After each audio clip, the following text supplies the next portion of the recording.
जो भारत का जो डिफेंस का बजट है, जो 1.9% ऑफ द जीडीपी है, इसको बढ़ाया जाए, इसको 3% किया जाए और वहीं अग्निवीर जैसी योजना को समाप्त किया जाए।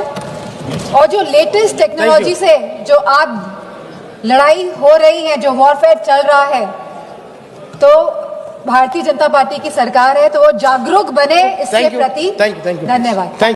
सबसे पहली बात जो मैं कहना चाहूंगी वो यह है कि हमें अपने देश की सेना पर गर्व है। उनके शौर्य, सामर्थ्य, पुरुषार्थ, साहस, पराक्रम, वीरता और बलिदान को मेरा शत शत नमन। हमारी सेना ने हमेशा मातृभूमि की रक्षा करी है और पूरी तरह समर्पित होकर करी है, और इस समर्पण के भाव को हम सदैव और इस समर्पण के भाव के लिए हम सदैव अपनी सेना के कृतज्ञ हैं और रहेंगे। सेना हमारा अभिमान भी है और सेना हमारा सम्मान भी है। सभी सैन्य बल और सुरक्षा बल जो वीर गति को प्राप्त हुए, उन्हें हमारी भावपूर्ण श्रद्धांजलि। बॉर्डर पर भारत के जिन नागरिकों ने अपनी जान गंवाई और जो घायल हुए, उन सभी परिवारों के साथ हमारी संवेदना है।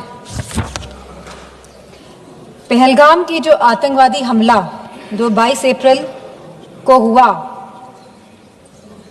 वह कहीं ना कहीं भारत की सुरक्षा पर आघात था। जहां एक तरफ सरकार यह कह रही थी कि सब कुछ नॉर्मल है कश्मीर पे, तो कहीं ना कहीं इस सरकार ने नेशनल सिक्योरिटी की कीमत पर कश्मीर में नॉर्मलसी का जो नैरेटिव सेट करने की कोशिश करी। पहलगाम की घटना कहीं ना कहीं उसी का अंजाम भी है। बाइसान वैली में जहां हजारों टूरिस्ट रोज जा रहे थे अपने परिवारों के साथ, और मैं पूछना चाहूंगी सरकार से कि अगर आपके परिवार के या हमारे परिवार का कोई भी सदस्य कश्मीर जाता, घाटी में घूमने जाता, तो बिना सिक्योरिटी के क्या आप उन्हें भेज देते? बिना किसी सुरक्षा के आप उन्हें भेज देते? तो क्या एक भारतीय की जान की कोई कीमत नहीं है? कहीं ना कहीं जो यह घटना घटी है, इसके लिए पूरी तरह से यह सरकार जिम्मेदार है और इसको रिस्पॉन्सिबिलिटी भी लेनी पड़ेगी और अकाउंटेबिलिटी भी सेट करनी पड़ेगी। यूएन सिक्योरिटी काउंसिल में पाकिस्तान को काउंटर टेररिज्म कमेटी का वाइस चेयरमैन बना दिया गया।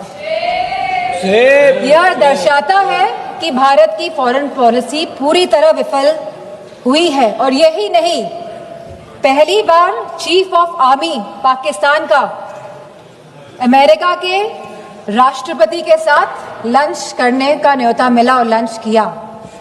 और बात यहीं पे समाप्त नहीं होती है। आज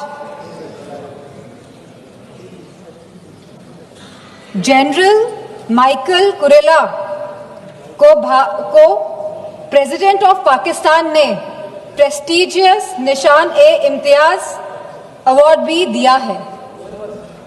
तो ये रिश्ता जो पाकिस्तान का और जो अमेरिका का है, और इन रिश्तों के बीच में भारत का खड़ा है, सवाल इस बात का है। जो भारत का जो डिफेंस का बजट है, जो 1.9% ऑफ द जीडीपी है, इसको बढ़ाया जाए, इसको 3% किया जाए और वहीं अग्निवीर जैसी योजना को समाप्त किया जाए। और जो लेटेस्ट टेक्नोलॉजी से जो आज लड़ाई हो रही है, जो वॉरफेयर चल रहा है, तो भारतीय जनता पार्टी की सरकार है, तो वो जागरूक बने इसके प्रति। धन्यवाद।